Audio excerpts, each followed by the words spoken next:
Hello नमस्कार दोस्तों। आज फिर से एक नए वीडियो के साथ आप लोगों के सामने उपस्थित हैं और आज का टॉपिक है भक्ति काल निर्गुण धारा। स्वागत है आपके अपने यूट्यूब चैनल हिंदी संसारशाला में। चलते हैं दोस्तों, आगे बढ़ते हैं। और ये हमारी जो श्रृंखला थी ये भक्ति काल की 86वीं श्रृंखला थी। ठीक है, प्रश्न पर चलते हैं दोस्तों। और हमारा पहला प्रश्न है कि निर्गुण काव्य धारा को कितने शाखा में बांटा गया है। क्या दोस्तों, निर्गुण काव्य धारा को कितने शाखाओं में बांटा गया है, ये हमारा आज का प्रश्न है। ठीक है दोस्तों, चलिए देखते हैं। थोड़ा सा मैं जूम कर दूं ताकि आप लोगों को स्पष्ट दिखाई दे। ठीक है, चलते हैं प्रश्न पर। हमारा पहला प्रश्न है कि निर्गुण काव्य धारा को कितने शाखा में बांटा गया है। कितने शाखा में बांटा गया है दोस्तों? निर्गुण काव्य धारा जो है वो भक्ति काल के अंतर्गत आती है। किसके अंतर्गत आती है दोस्तों? भक्ति काल। और भक्ति काल को दो भागों में बांटा गया है। एक निर्गुण धारा है, एक निर्गुण धारा है और एक सगुण धारा है। तो उसी को पूछा गया है कि भक्ति काल को कितने काव्य धारा में बांटा गया है। तो जो निर्गुण है उसको, तो निर्गुण धारा को दो भागों में बांटा गया है। एक होगा संत काव्य, क्या होगा? संत काव्य होगा, और दूसरा होगा सूफी काव्य। ठीक है दोस्तों, सूफी काव्य। ठीक है, अगले प्रश्न पर चलते हैं। अगला प्रश्न हमारा है कि भक्ति काल का सही समय शुक्ल के अनुसार माना जाता है। भक्ति काल का सही समय शुक्ल के अनुसार माना जाता है। ठीक है दोस्तों, क्या है ये? यहाँ पर एक गड़बड़ी हुई है। यहाँ जितने भी हैं ईस्वी वाले को, इसको विक्रमी बनाना है। ठीक है, सभी को विक्रमी बनाना है।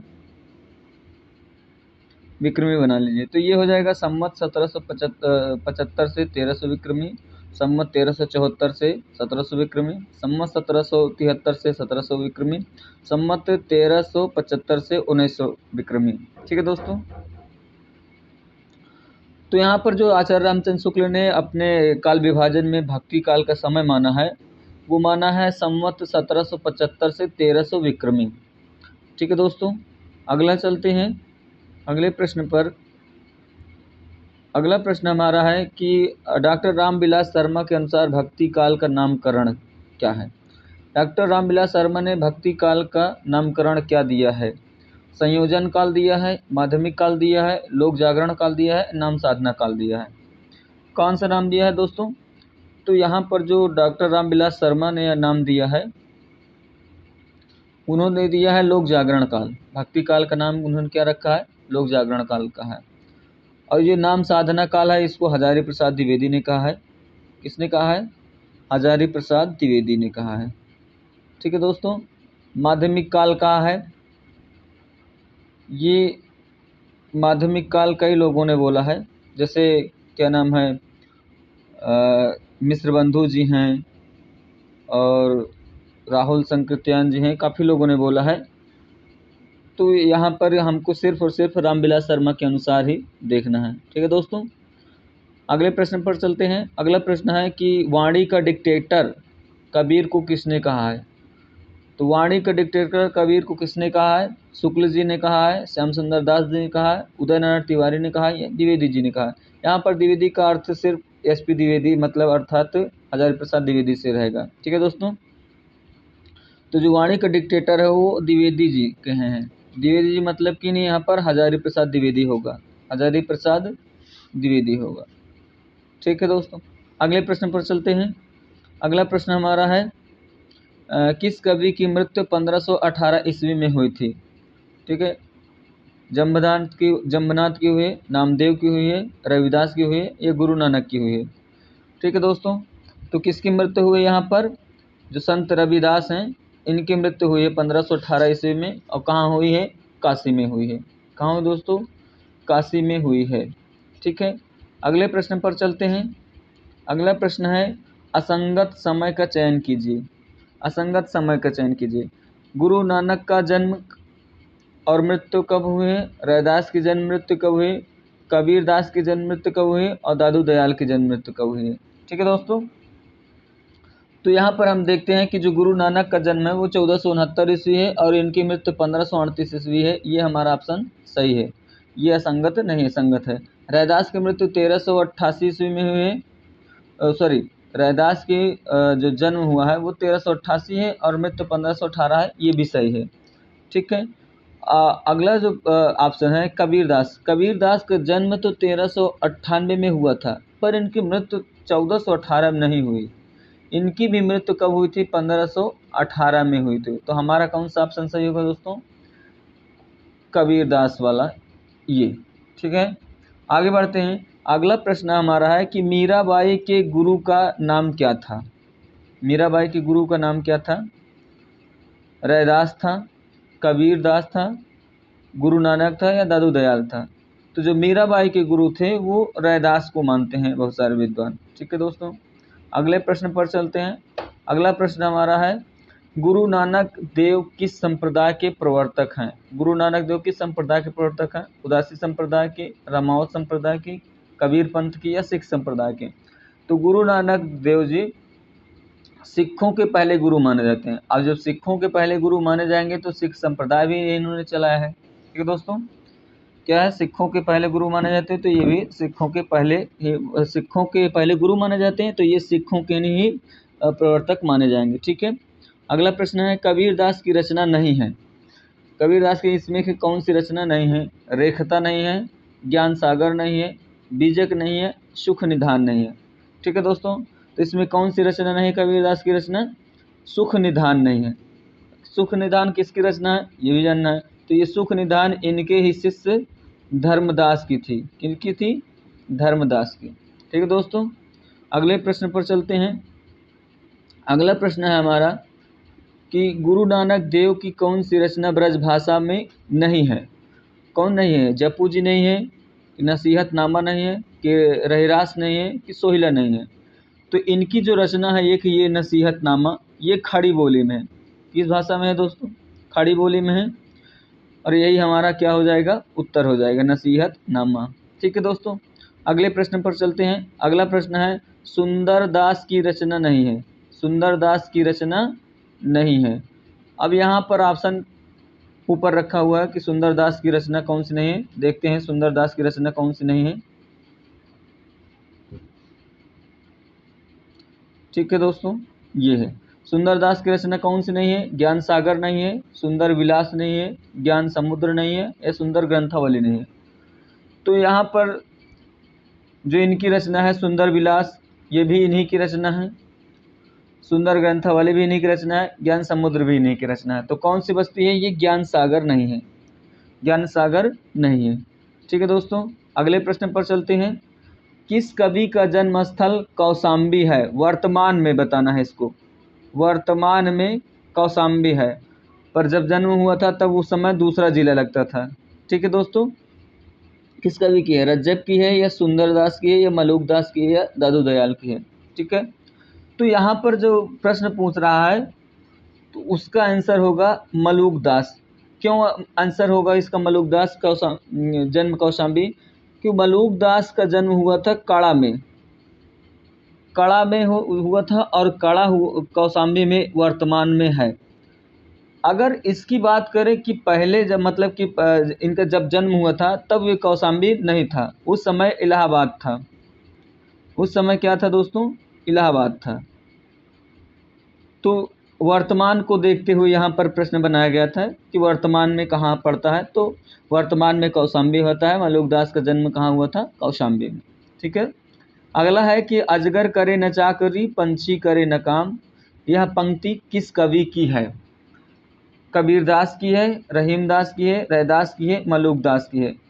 तो ये जो पंक्ति है वो बहुत फेमस पंक्ति है, और आप सभी लोग जानते हैं किसकी है ये पंक्ति? मलूक दास की। इनकी ये पंक्ति बहुत ज़्यादा फेमस है। अजगर करे न चाकरी, पंछी करे न काम, दास मलूका कह गए सबके दाता राम।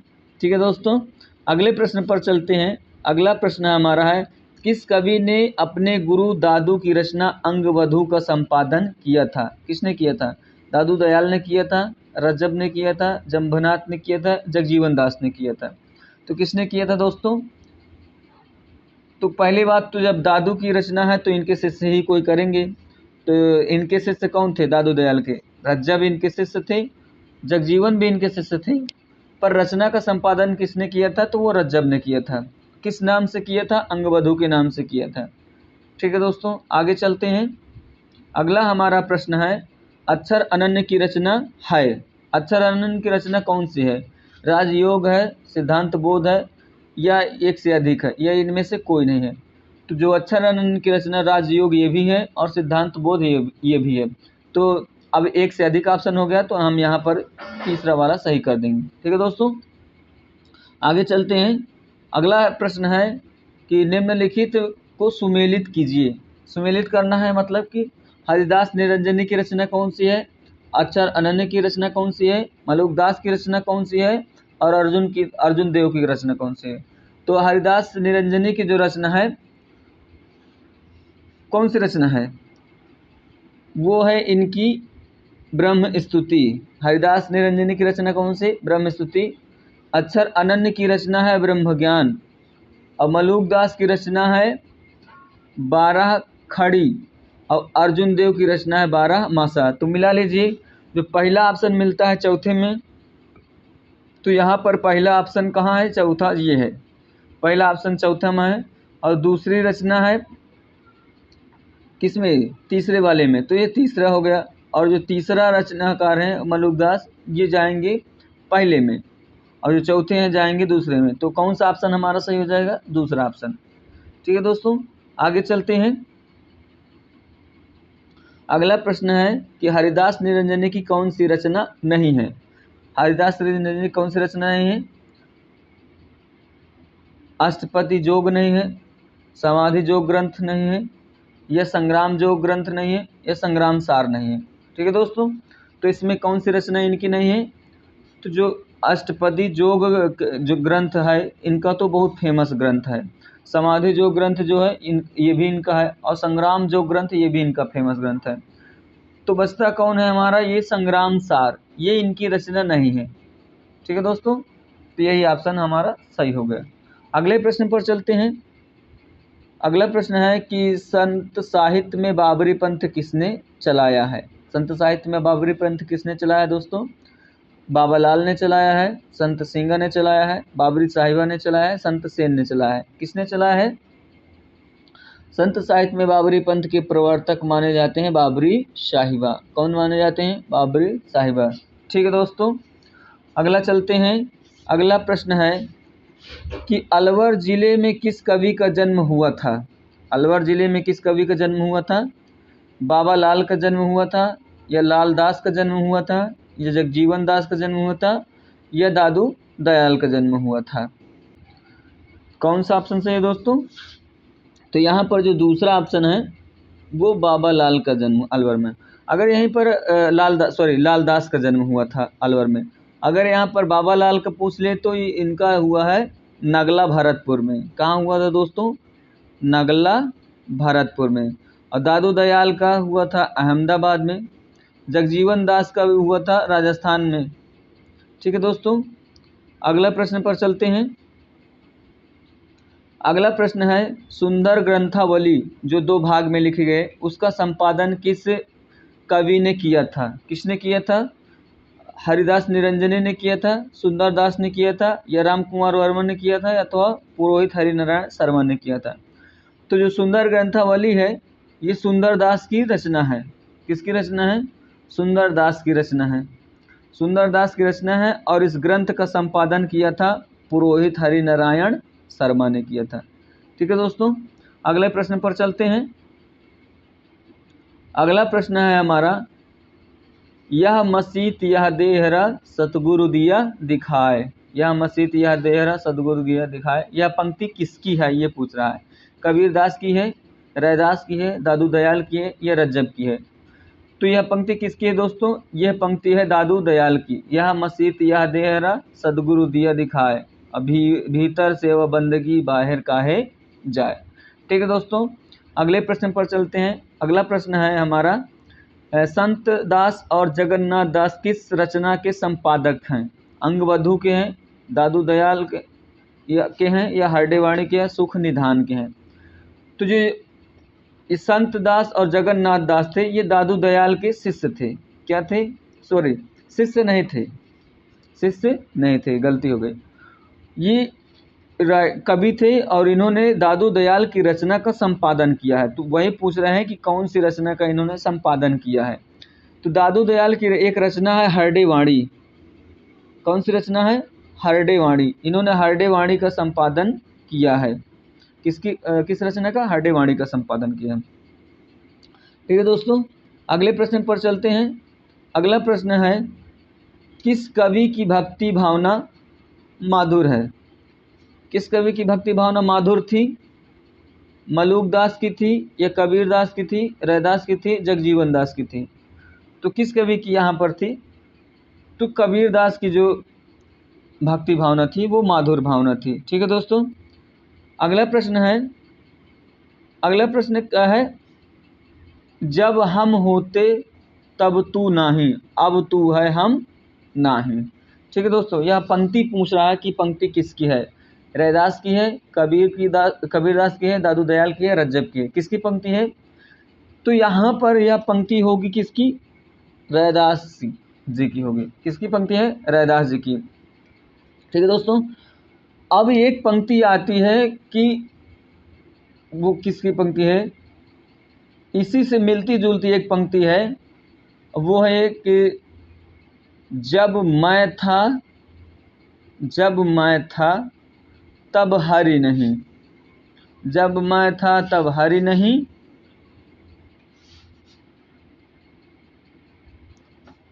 अब हरि है मैं नाही, अब हरि है मैं नाही।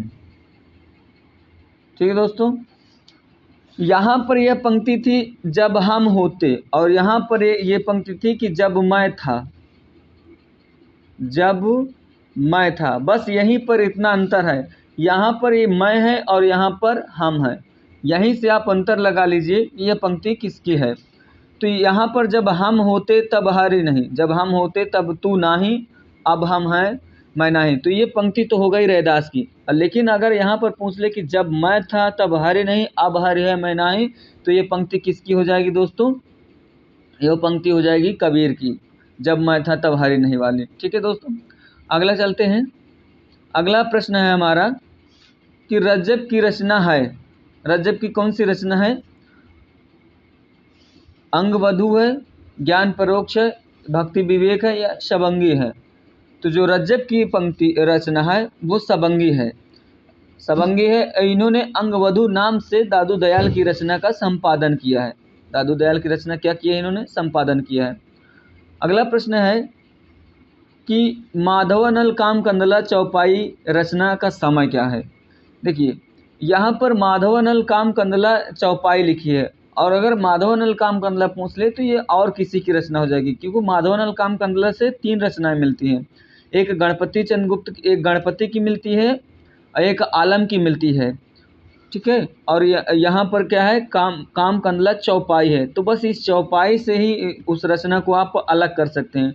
इसका समय अलग हो जाएगा, बाकी और उनका समय अलग हो जाएगा। तो ये जो माधवानल काम कंदला चौपाई है, ये रचना है कुशल लाभ की। किसकी है रचना?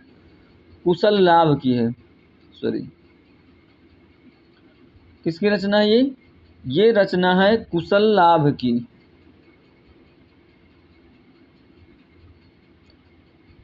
कुशल लाभ, ये रचना किसकी दोस्तों? कुशल लाभ की है, और इसी का समय बताना है। तो इसका समय क्या है? 1556 ईस्वी है।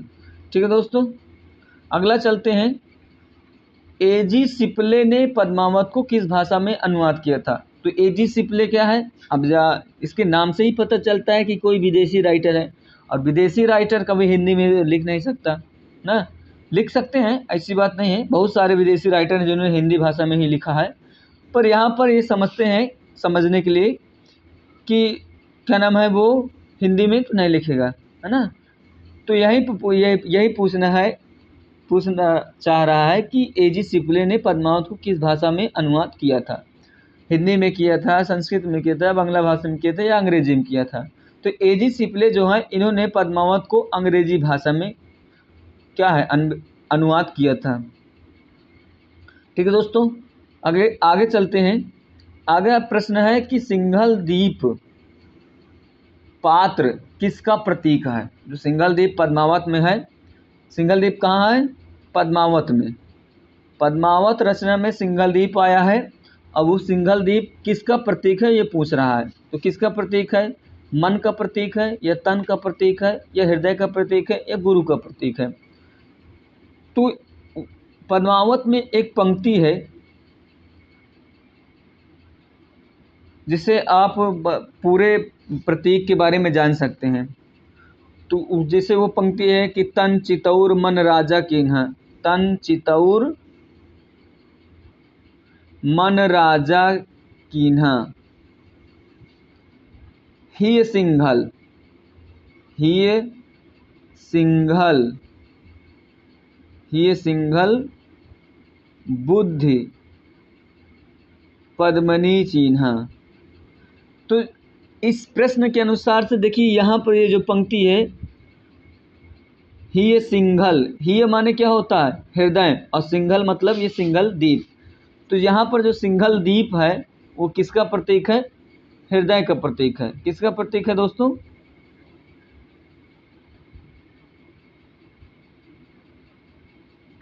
हृदय का प्रतीक है। किसका प्रतीक है, हृदय का प्रतीक है। ठीक है, आगे प्रश्न पर चलते हैं।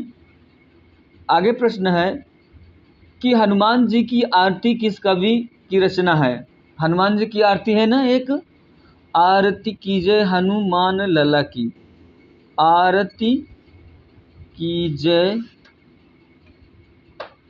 हनुमान लला की, आरती कीजय हनुमान लला की। तो यह पंक्ति किसकी है या ये रचना किसकी है ये पूछ रहा है। किसकी रचना है ये, तो ये रचना है रामानंद की। किसकी रचना है दोस्तों, रामानंद की। यह रचना रामानंद की है। ठीक है, अगले प्रश्न पर चलते हैं। वैष्णव मताब्ज भास्कर रचना किस कवि की है। यहाँ पर थोड़ा सा मताज में लिखा है पर ये वैष्णव मताब्ज भास्कर है। ठीक है, वैष्णव मताब्ज भास्कर किसकी रचना है, कबीर दास की है, रामानंद की है, रैदास की है, राघवानंद की है। तो ये जो वैष्णव मताब्ज भास्कर है वो रामानंद की रचना है। किसकी रचना है, रामानंद की रचना है। अगले प्रश्न पर चलते हैं दोस्तों। अगला प्रश्न है रामानंद के शिष्य नहीं हैं। कौन से रामानंद के शिष्य नहीं हैं, नंददास, भावानंद, कबीरदास, रैदास, ये है। तो इसमें से कौन से जो हैं तो क्या नाम है, रामानंद के शिष्य नहीं है। तो जो पहला ऑप्शन है नंददास, ये रामानंद के शिष्य नहीं है। अगला प्रश्न पर चलते हैं। अगला प्रश्न है कबीर का रचना रामायणी में प्रयुक्त छंद क्या पाया जाता है। तो इसमें जो कबीर की रचना है रामायणी में प्रयुक्त छंद क्या पाया जाता है, दोहा चौपाई पाया जाता है, दोहा रोला पाया जाता है, दोहा सोरठा पाया जाता है या चौपाई दोहा पाया जाता है। तो इनकी जो रचना है कबीरदास की रामायणी, इसमें चौपाई दोहा पाया जाता है। क्या पाया जाता है दोस्तों, चौपाई दोहा। अगले प्रश्न पर चलते हैं। अगला प्रश्न है निरंजनी संप्रदाय कहाँ प्रचलित था। तो पहली बात तो जानते हैं कि निरंजनी संप्रदाय के प्रवर्तक कौन हैं। तो जो निरंजनी संप्रदाय है इसके प्रवर्तक हैं हरिदास निरंजनी, हरिदास निरंजनी है, हरिदास निरंजनी है। ठीक है दोस्तों, तो जो हरिदास निरंजनी हैं ये इनका संप्रदाय था निरंजनी संप्रदाय, वो कहाँ प्रचलित था, उड़ीसा में। और उड़ीसा के कहाँ, डिंडवाड़ा में। कहाँ, डिंडवाड़ा में। ठीक है दोस्तों, आगे प्रश्न पर चलते हैं। अगला प्रश्न है कि किस संप्रदाय का केंद्र बीकानेर था। किस संप्रदाय का केंद्र बीकानेर था दोस्तों, सिख संप्रदाय का था, उदासी संप्रदाय का था, यह साधु संप्रदाय का था। आप लोगों को बताना है किस संप्रदाय का था।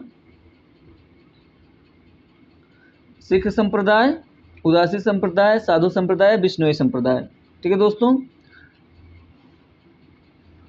बताना है। तो ये जो सिख संप्रदाय है, ये उस समय गुरु नानक ने इसका प्रवर्तन किया था। तो ये तो लाहौर में था। कहाँ था दोस्तों? लाहौर में था। ठीक है। और जो उदासी संप्रदाय था, ये भी इन्हीं के शिष्य, का नाम है इनके पुत्र श्रीचंद थे, तो ये भी वहीं किए थे। ये जो साधु संप्रदाय है, इस साधु संप्रदाय के प्रवर्तक वीरभान थे। कौन थे? वीरभान थे। ठीक है दोस्तों। और ये वीरभान जो है, ये काशी के आसपास इस संप्रदाय का प्रवर्तन किए थे। तो बचता क्या है हमारा? बिश्नोई संप्रदाय। और ये बिश्नोई संप्रदाय किसका है? जम्भनाथ का है।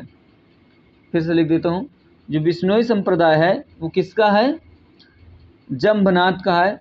और जम्भनाथ ने ही कहा है, बीकानेर में इसकी स्थापना की थी। ठीक है दोस्तों, आगे चलते हैं। अगला प्रश्न है, किस कवि के विचारों का संग्रह नादिरुन निकात पुस्तक में मिलता है?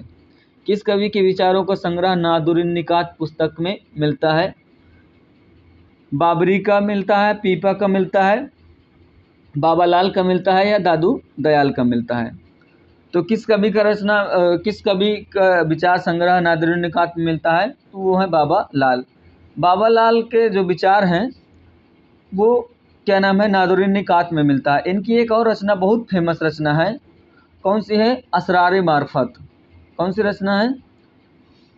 असरारे मार्फत। जो असरारे मार्फत है, इसमें बाबा लाल और दारा सिकोह के विचारों का वर्णन है। दारा सिकोह के और बाबा लाल के जो शास्त्रार्थ हुए थे बीच में, दोनों के बीच में, उसी का वर्णन है इसमें। ठीक है दोस्तों, आगे चलते हैं। अगला प्रश्न हमारा है,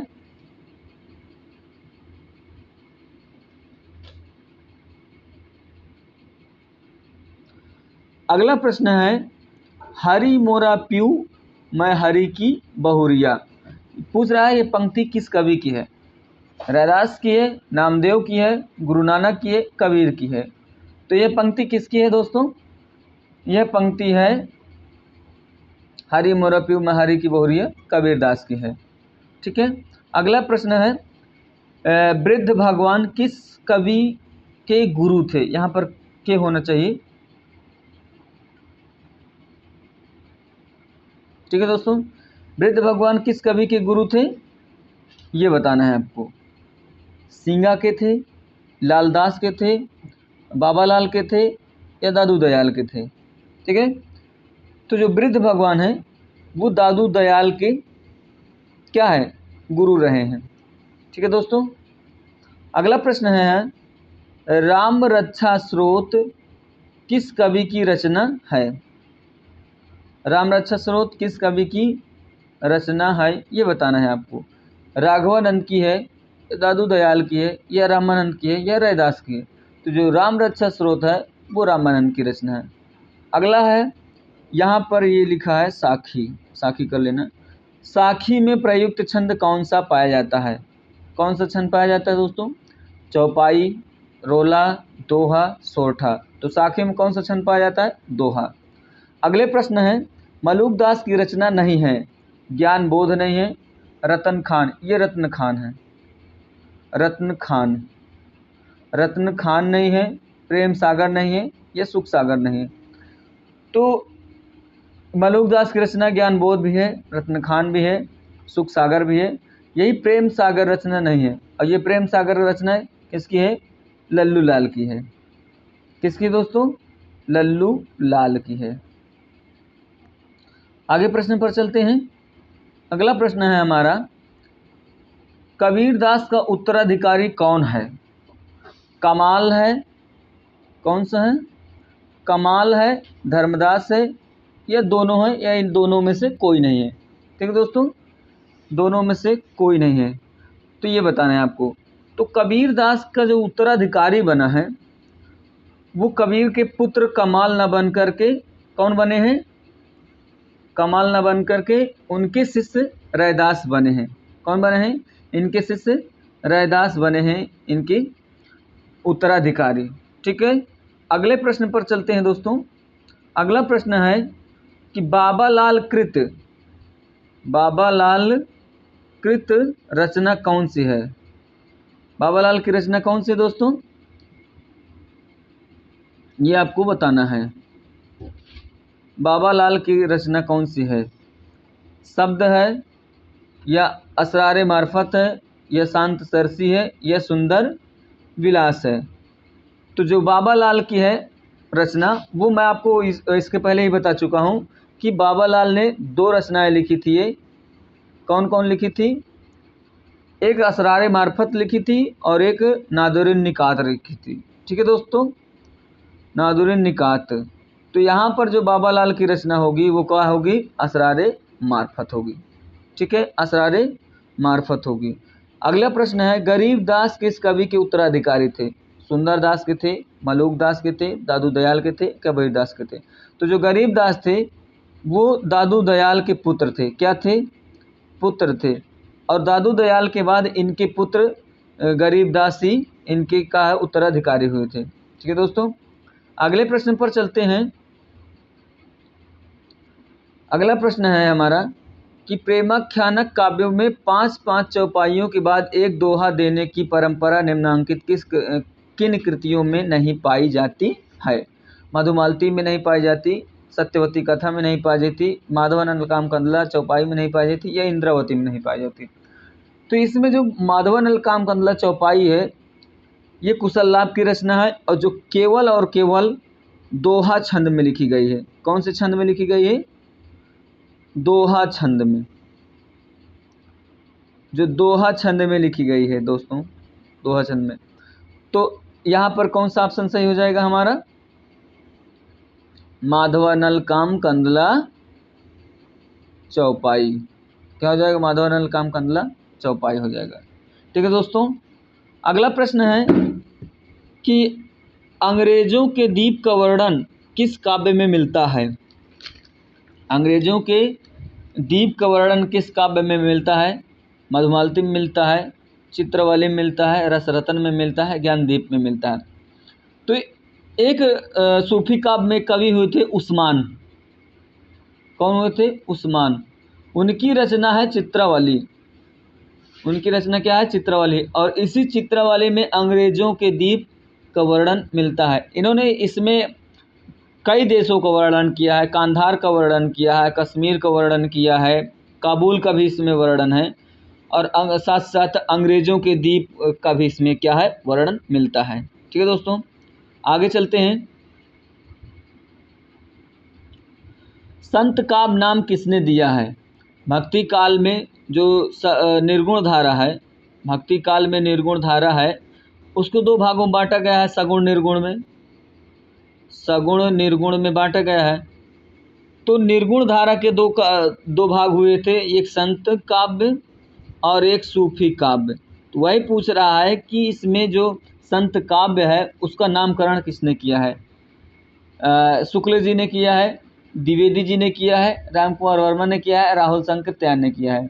तो जो भक्ति काल के निर्गुण धारा के अंतर्गत ज्ञानाश्रयी शाखा है उसका संत काव्य नाम राम कुमार वर्मा ने दिया था। कौन दिया था? राम कुमार वर्मा ने दिया था। ठीक है दोस्तों, अगला प्रश्न है, ज्ञान मार्गी शाखा के कवियों को किस नाम से पुकारा जाता है? ये तो मैं बता दिया, क्योंकि प्रेमाश्रयी शाखा के कवियों को प्रेम काव्य कहा गया है या सूफी काव्य कहा गया है, और ज्ञान मार्गी शाखा कवियों को क्या कहा गया है? संत कवि या संत काव्य कहा गया है। ठीक है दोस्तों, अगला प्रश्न है हमारा, प्रेमाख्यानक काव्यों में 7 चौपाइयों के बाद एक दोहा देने की परंपरा निम्नांकित कृतियां किस काव्य में पाई जाती है? पद्मावत में पाई जाती है, चित्रवली में पाई जाती है, ये एक से अधिक, या इनमें से कोई नहीं? तो पद्मावत में भी 7-7 अर्धालियों के बाद एक दोहा है, चित्रवली में भी 7-7 अर्धालियों की एक दोहा है, और एक रचना और है हंस जवाहिर। हंस जमाहिर, उसमें भी 7 अर्धालियों के बाद 1 दोहा का क्रम है। तो यहाँ पर कौन सा ऑप्शन हो जाएगा? यहाँ पर हो जाएगा 1 से अधिक ऑप्शन। ठीक है दोस्तों, अगले प्रश्न पर चलते हैं। अगला प्रश्न हमारा है, धुनि ग्राम में उत्पन्नो दादू योगेंद्र महामुनि। यह पंक्ति किसने कहा है? ठीक है, तो यह पंक्ति किसने कहा है? दादू दयाल ने कहा है, रज्जब ने कहा है, लालदास ने कहा है या नंददास ने कहा है? तो इस दादू दयाल के बारे में यह पंक्ति कही गई है, ना कि दादू दयाल ने कहा। और कहा किसने है? इनके एक शिष्य थे रज्जब। इनके एक शिष्य कौन थे? रज्जब। ये रज्जब ही इन्होंने कहा था कि धुनि ग्राम में उत्पन्ने दादू योगेंद्र महामुनि। ठीक है, यहाँ पर दादू देखकर आप दादू दयाल मत लगाना। ठीक है दोस्तों, आगे चलते हैं। अगला प्रश्न है हमारा,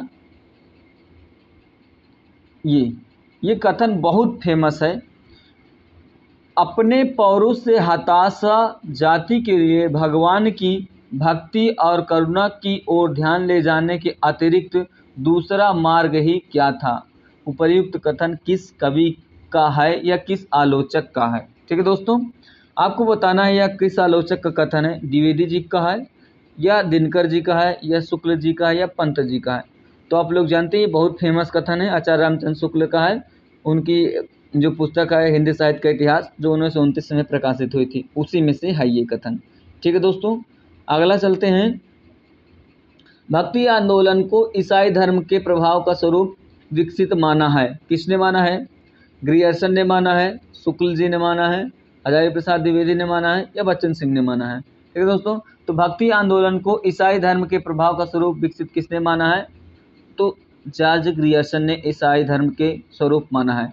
जॉर्ज ग्रियर्सन के अलावा और ऐसे तमाम विद्वान आलोचक हैं जिन्होंने ईसाई धर्म के प्रभाव स्वरूप भक्ति को भक्ति आंदोलन का स्वरूप माना है।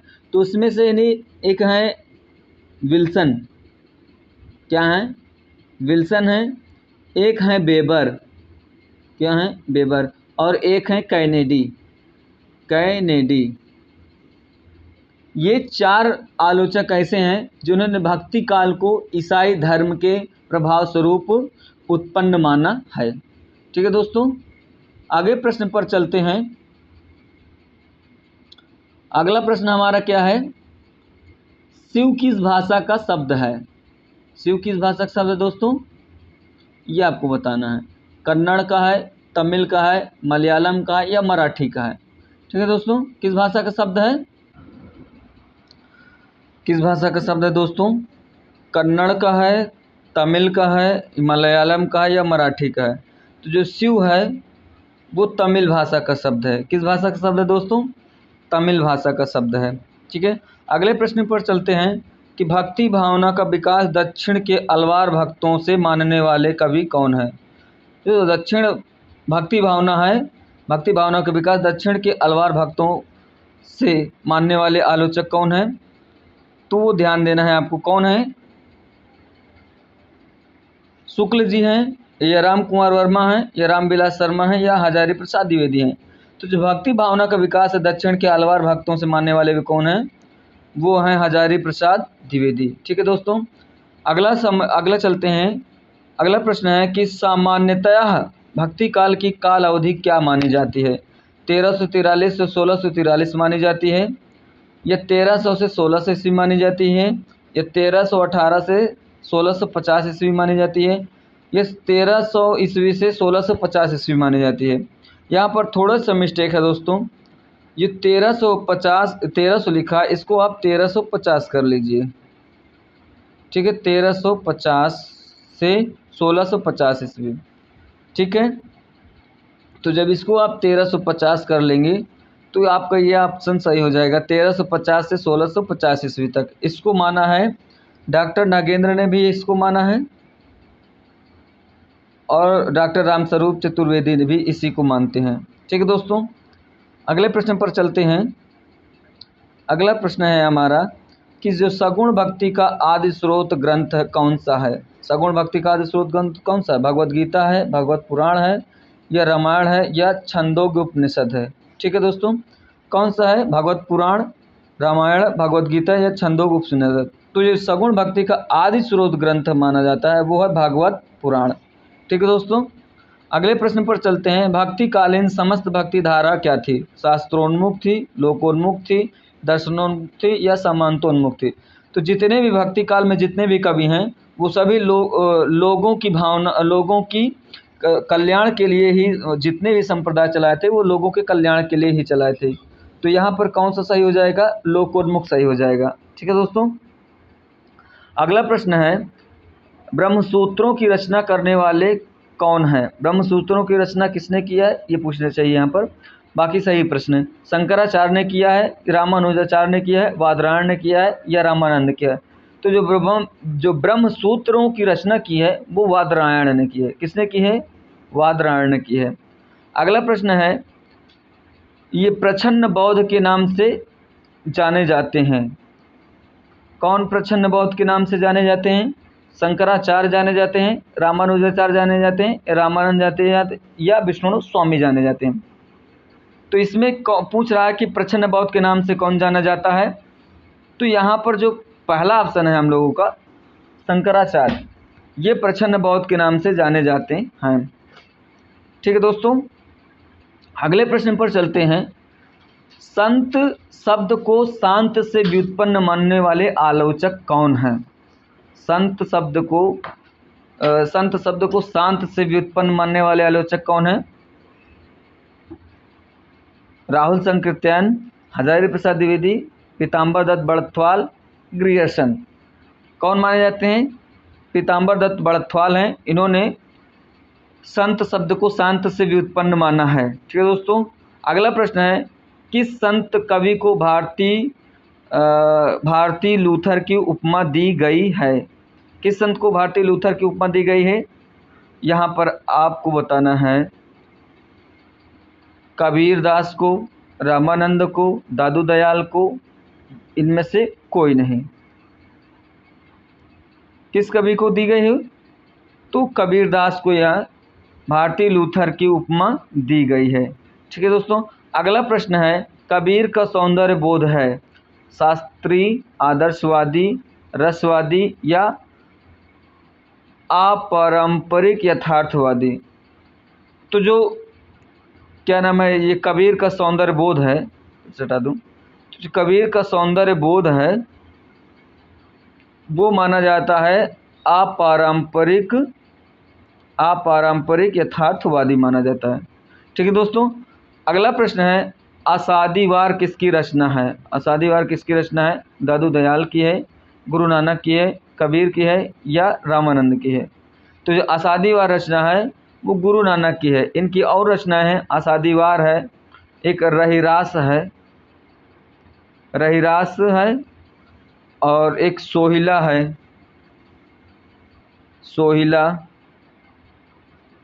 और एक इनकी जो बहुत फेमस रचना है वो नसीहतनामा है, नसीहतनामा। ठीक है दोस्तों, अगले प्रश्न पर चलते हैं। संत कबीर पुस्तक के लेखक कौन है? संत कबीर पुस्तक है एक। ठीक है दोस्तों, संत कबीर पुस्तक है और इसके लेखक पूछा है कौन है। तो चलते हैं देखते हैं संत कबीर पुस्तक के लेखक कौन माने जाते हैं। तो हमारा जो यहाँ पर ऑप्शन है ऊपर है, ये कौन माने संत कबीर पुस्तक के लेखक? हजारी प्रसाद द्विवेदी, रामविलास शर्मा या राम कुमार वर्मा या रामचंद्र वर्मा माने जाते हैं। तो जो संत कबीर पुस्तक के लेखक हैं वो कौन माने जाते हैं दोस्तों? वो माने जाते हैं आपके राम कुमार वर्मा माने जाते हैं। ठीक है दोस्तों, अगला प्रश्न देखते हैं। कबीर का अहिंसावाद किस संप्रदाय की देन है? संत संप्रदाय की, सूफी संप्रदाय की, वैष्णव संप्रदाय की, शैव संप्रदाय की? तो जो कबीर का अहिंसावाद देन है वो किस संप्रदाय की देन है? वैष्णव संप्रदाय की देन है। ठीक है, अगले प्रश्न पर चलते हैं। अगला प्रश्न है कि लोना किस संत की पत्नी का नाम था? लोना किस संत की पत्नी का नाम था? कबीर की पत्नी का नाम था, सुंदरदास की पत्नी का नाम था या दादू दयाल की पत्नी का नाम था अथवा रैदास की पत्नी का नाम था? तो जो लोना है वो रैदास की पत्नी का नाम था। और अगर यहीं पर लोई आ जाता, लोई क्या आ जाता, लोई, ये किसकी पत्नी का नाम है, तब यहाँ पर आपको बताना होता कि ये लोई किसकी पत्नी का नाम था, कबीर की पत्नी का नाम था। ठीक है दोस्तों, अगले प्रश्न पर चलते हैं। अगला प्रश्न है हमारा, सुंदर ग्रंथावली के संकलनकर्ता कौन है। सुंदर ग्रंथावली के संकलनकर्ता कौन है। हरिश्चंद्र वर्मा हैं, रामचंद्र शुक्ल हैं, हरिनारायण शर्मा हैं या अग्रदास हैं। तो जो सुंदर ग्रंथावली है उसके संकलनकर्ता हैं पुरोहित हरिनारायण शर्मा। कौन है, पुरोहित हरिनारायण शर्मा है। ठीक है दोस्तों, अगला प्रश्न क्या है हमारा, अगला प्रश्न है, कबीर की उलटवासियों में कौन सा रस प्रधान है। कबीर की उलटवासियों में कौन सा रस प्रधान है। कौन सा रस प्रधान है दोस्तों, कबीर की उलटवासियों में, सॉरी प्रश्न चला गया है, थोड़ा सा नीचे आना पड़ेगा।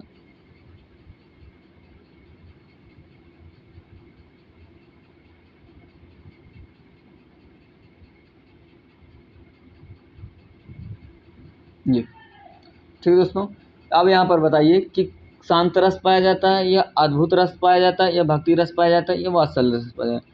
तो जो कबीर की उलटवासियाँ हैं उसमें अद्भुत रस पाया जाता है। ठीक है दोस्तों, अगला प्रश्न है, कबीर परिचय के रचनाकार कौन है। धर्मदास हैं, रैदास हैं, अनंतानंद हैं, अनंत दास हैं। तो जो कबीर परिचय के लेखक हैं वो कौन है, अनंत दास हैं। अगला प्रश्न है, मैं कहता आँखिन की देखी, तू कहता कागज की लेखी। यह पंक्ति किसकी है, तो आप सभी लोग जानते हैं ये बहुत फेमस पंक्ति है। किसकी पंक्ति है, कबीर दास की पंक्ति है, कबीर दास की पंक्ति है। ठीक है दोस्तों, अगला प्रश्न है, श्रृंगार रस के तीव्र विरोध किस कवि ने किया है। पूछ रहा है कि श्रृंगार रस का तीव्र विरोध किसने किया है। नानक देव ने किया है, सुंदर दास ने किया है, दादू दयाल ने किया है।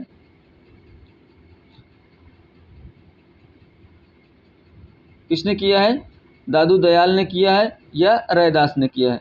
तो किसने किया है, श्रृंगार रस का जो तीव्र विरोध किया है वो सुंदर दास ने किया है। किसने किया दोस्तों, सुंदर दास ने किया है। ठीक है दोस्तों, आज जो भक्ति काल निर्गुण धारा हुआ है 70 प्रश्नों की श्रृंखला थी, ये आज हमारा हुआ है फर्स्ट पार्ट। कौन सा हुआ है, फर्स्ट पार्ट हुआ है। इसका सेकंड पार्ट मैं अगले वीडियो में लेकर आऊँगा। तब तक के लिए नमस्कार, बाय बाय, धन्यवाद। चैनल को सब्सक्राइब कर लें ताकि नेक्स्ट वीडियो आप लोगों तक बहुत जल्दी ही पहुंच जाए। धन्यवाद दोस्तों, जय हिंद।